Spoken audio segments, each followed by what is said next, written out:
I'm going to ask you an impossible question for you to answer. I'll see how you answer this. So I'm going to go historically, back to when the Dow was at 800. It was at 780, all right? There was a guy named Bob Farrell at Merrill Lynch.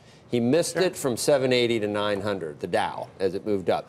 When it got to 900, and I was working at Merrill, he said, we will never see 800 again in our lifetime, ever. It will never hit 800 again. And so was it not? There are times when the market never goes back to where it was. And it's never, I mean, obviously, it's never been close. So I'm going to ask you, do we hit 2350 again on the S&P? That's a really hard one. You don't have to answer that, I don't think. Yeah. So if this is a midlife crisis, that was the low, and we've got 10 years before we have another really big scare, potentially.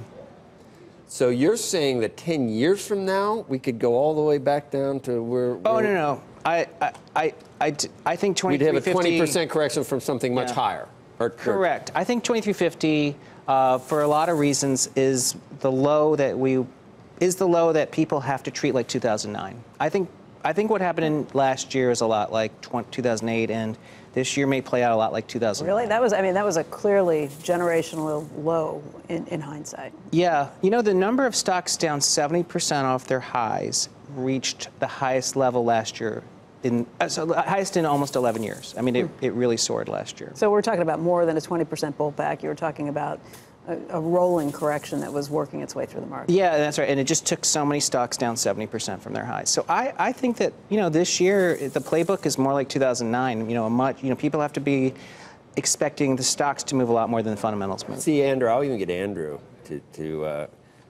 you would not think we ever test the financial crisis lows in the S&P ever again, would you? You think we would ever see... Ever in life? Yeah, ever in life. I don't see any reason why we would... 700 on the S&P. In the immediate term.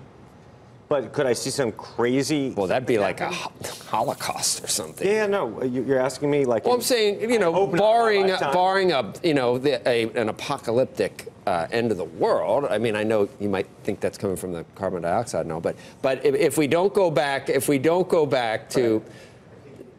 There are times when you can say we're never going there again. I just wonder... I hope. I would say it about 800. I'm not sure I'd say it about 2,300, although I don't know if I would necessarily be wrong or not at that point. But as far as what you see now, Tom, just in terms of global growth, the Fed here, and I don't know, the political acrimony in this country makes me a little bit concerned. But what are the underpinnings of what would sustain an advance from here? Well, I think earnings is showing that we have a speed bump ahead of us, but not a recession, right?